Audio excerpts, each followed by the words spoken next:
আসসালামু আলাইকুম রহমতুল্লাহ। সম্মানিত ভিউয়ার্স, আজকে আকিদায়ে খতমে নবুয়াতের উপর আলোচনা করার চেষ্টা করব ইনশাআল্লাহ। আকিদায়ে খতমে নবুয়াত তথা নবী মুহাম্মদ সাল্লাল্লাহু আলাইহি সাল্লামকে সর্বশেষ নবী ও রাসূল বলে মেনে নেওয়ার বিষয়টি কোরআন ও হাদিসের সুস্পষ্ট ভাষ্য দ্বারা প্রমাণিত। এই বিষয়ে প্রত্যেক যুগের মুসলিমগণ ঐক্যমত ও ভিন্ন মত পোষণ করে আসছেন। সুতরাং এ বিষয়ে ভিন্ন মত পোষণকারী নিঃসন্দেহে কাফের। পথভ্রষ্ট বাতিল সম্প্রদায় কাদিয়ানিরা নবী মুহাম্মদ সাল্লাল্লাহু আলাইহি সাল্লামকে সর্বশেষ নবী ও রাসূল বলে মানেন না বলেই তারা কাদিয়ানি ও মুসলিম।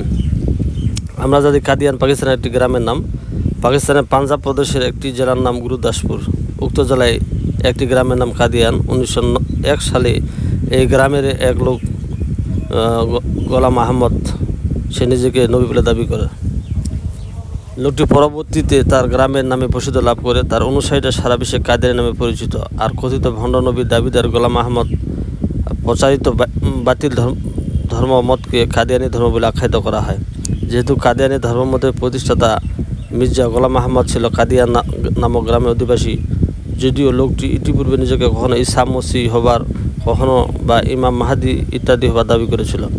সারা বিশ্বে মুসলিম ধর্ম বিশেষজ্ঞদের সর্বসম্মত ফতোয়ার ভিত্তিতে প্রায় সবগুলি মুসলিম শাসকবৃন্দ কাদিয়ানিদের মুরতাদ ও ধর্মচ্যুত বলে রাষ্ট্রীয়ভাবে ঘোষণা দিতে থাকে।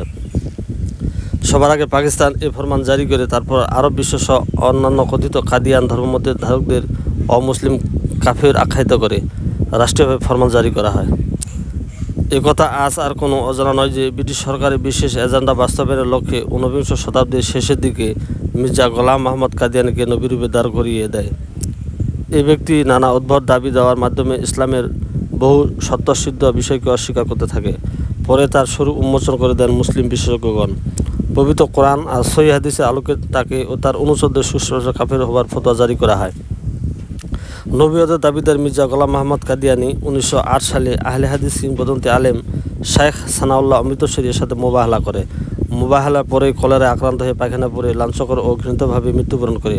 তার মৃত্যুর পর তার নির্বোধ অনুচররা ইহুদি খ্রিস্টান শক্তির প্রত্যক্ষ সহযোগিতায় ফেতনার ও দাবানল সারা বিশ্বে ছড়িয়ে দেওয়ার প্রয়াস চালায়।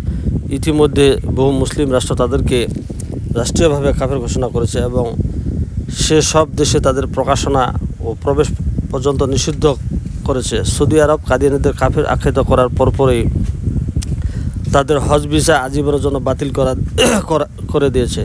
প্রায় 90% মুসলমানদের দেশ বাংলাদেশের ভূখণ্ড নবী মির্জা গোলাম আহমদ কাদিয়ানির অনুচরদের অমুসলিম ঘোষণা করার দাবি উঠেছে। তাদের খপ্পরে পরে কোনো মুসলিম যেন বেঈমান না হয়ে যায় সেজন্য তাদের রাষ্ট্রীয়ভাবে অমুসলিম ঘোষণা করার প্রতিশ্রুতিপত্রে এদেশে গণমানুষ স্বাক্ষর করেছে। কিন্তু সাম্রাজ্যবাদ, ব্রিটিশ ও তাদের মিত্র শক্তির রাক্ষসী ইশারায় এদেশে কাদিয়ানিদের অমুসলিম ঘোষণা গণদাবি বারংবার উপেক্ষিত হচ্ছে, যার ফলে কাদিয়ানিদের ধ্বংসাত্মক কার্যকলাপ ও বিভ্রান্তিমূলক কর্মকাণ্ড প্রতিনিয়ত বেড়ে চলেছে, যা ক্রমান্বয়ে ভয়াবহ রূপ ধারণ করেছে। কাদিয়ানিদের ফেতনার বিরুদ্ধে বাংলাদেশে ইতিপূর্বে জোরালোভাবে প্রতিরোধ ব্যবস্থা গড়ে তোলা হয়েছিল। নানা নামে অনেক সংগঠন সক্রিয় ছিল। তন্মধ্যে তাহাফুফে খতমে নবুয়াত মুভমেন্ট, বাংলাদেশ খতমে নবুয়াত আন্দোলন ইত্যাদি অন্যতম। আজও সেই প্রতিরোধ আন্দোলন অব্যাহত রয়েছে, যদিও রাজনৈতিক বা অন্যান্য কারণে এই প্রতিরোধ ব্যবস্থা চোখে পড়ার মতো কোনো কার্যক্রম নেই। এর সুযোগে কাদিয়ানিরা নিজেদের ভ্রষ্ট মতাদর্শ সুকৌশলে এগিয়ে নিচ্ছে। গত কয়েক বছরে তারা দেখতে পাচ্ছে যে তাদের কর্মকাণ্ডে বাধা আসছে না, যেন বাধা দেওয়ার মতো কেউ নেই, যে কারণে তাদের আদি ও আসল ইসলাম বিরোধী চেহারা দাম্ভিকতা প্রদর্শন সম্ভব হলো নাস্তিক ও এন্টি ইসলাম ব্লগারদের জাগরণ মঞ্চে। গত 100 বছরের দীর্ঘ সময় এমন বাধাহীন অবস্থা কল্পনা করা ছিল তাদের জন্য অসম্ভব ব্যাপার। সুতরাং বাংলাদেশের বর্তমান সময়টিকে বলা যেতে পারে কাদিয়ানিদের স্বর্ণযুগ। কাদিয়ানিদের মতবাদ ও ভ্রান্ত আকিদার সময় 1400 হিজরি প্রথম দিকে গোলাম আহমদ কাদিয়ানি নামক এক মৃত্যুকের মাধ্যমে মুসলমানদের বিভ্রান্ত করার উদ্দেশ্যে ইংরেজদের পৃষ্ঠপোষকতায় এই সম্প্রদায় জন্ম লাভ করে। মিথ্যা নবুয়তের দাবিদার গোলাম আহমদ কাদিয়ানি প্রথমে নিজেকে মুজাদ্দিদ, এরপরে ইমাম মাহদি, এতপর নিজেকে ঈসা আলাইহিস সালাম ও সর্বশেষ নিজেকে নবী হিসাবে প্রকাশ করে। নিম্নে তাদের ভ্রান্ত আকিদার সময় তুলে ধরা হলো। তারা বিশ্বাস করে যে স্বয়ং আল্লাহ তাআলা সালাত পড়েন, শ্যাম রাখেন, পানাহার করেন, যেমন সঠিক কর্ম করেন তেমনি ভুল করেন, আর স্ত্রীর সাথে মিলিত হন। নাউজুবিল্লাহ মিন জালিক। তারা বিশ্বনবী হযরত মুহাম্মদ সাল্লাল্লাহু আলাইহি সাল্লামকে শেষ নবী বলে স্বীকার করে না। গোলাম আহমদ কাদিয়ানি নিজে আল্লাহর স্ত্রী হওয়ার মতো জঘন্য দাবি করেছে। গোলাম আহমদ কাদিয়ানি আরও বলেছে যে গোলাম আহমদ কাদিয়ানির মাথা নবী কন্যা ফাতেমা রাদিয়াল্লাহু হা এর উদ্দেশ্যে রেখেছে।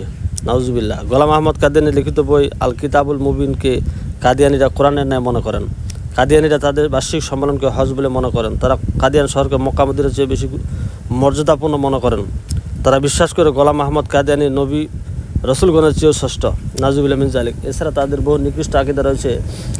গোলাম আহমদ কাদিয়ানি রচিত মন গড়া বিভ্রান্তিকর কাদিয়ানিদের বিভিন্ন বইয়ে খতমে নবুওয়াত সম্পর্কে কোরআন ও সহিহ হাদিসের ভাষ্য মতে আল্লাহ তাআলা পবিত্র কোরআনে বলেন, মা কানা মুহাম্মাদুন আবা আহাদিম মির রিজালিকুম ওয়ালাকিন রাসূলুল্লাহি ওয়া খাতামান নাবিয়্যিন ওয়া কানা আল্লাহু বিকুল্লি শাইইন আলিমা। সূরা আহজাব। অর্থাৎ মুহাম্মদ সাল্লাল্লাহু আলাইহি সাল্লাম তোমাদের মধ্যকার কোনো পুরুষের পিতা নন, কিন্তু তিনি আল্লাহর রসুল এবং সর্বশেষ নবী, আল্লাহ সর্ববিষয়ে সর্বদাতা।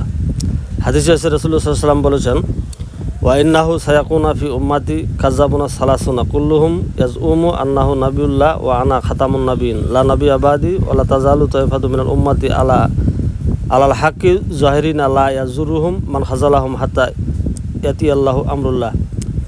অদূর ভবিষ্যতে আমার উম্মতের মধ্যে 30 জন মিথ্যাবাদীর আগমন ঘটবে এবং তারা প্রত্যেকে আল্লাহর নবী হওয়া দাবি করবে, অথচ সত্য কথা হলো আমি শেষ নবী, আমার পরে আর কোনো নবী নেই।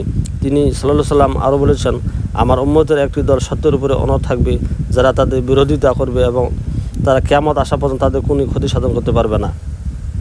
উক্ত আয়াত ও হাদিস দ্বারা সুস্পষ্টভাবে প্রমাণিত হয় যে রিসালাত ও নবুওয়াতের ধারাবাহিকতা আমাদের প্রিয় নবী সাল্লাল্লাহু আলাইহি সাল্লামের মাধ্যমে সমাপ্ত হয়েছে, কিন্তু ভ্রান্ত পথভ্রষ্ট কাদিয়ানি সম্প্রদায়ের মন গড়া বিভ্রান্তিকর কথাবার্তা সুস্পষ্ট কুফরিপূর্ণ, আর তারা তাদের বিভ্রান্তিকর নবুওয়াত বিরোধী কথাবার্তা ফাঁদে মুসলমানদের পথভ্রষ্ট করেছে, বিধায় তাদেরকে রাষ্ট্রভাবে অমুসলিম ঘোষণা করা সময়ের দাবি।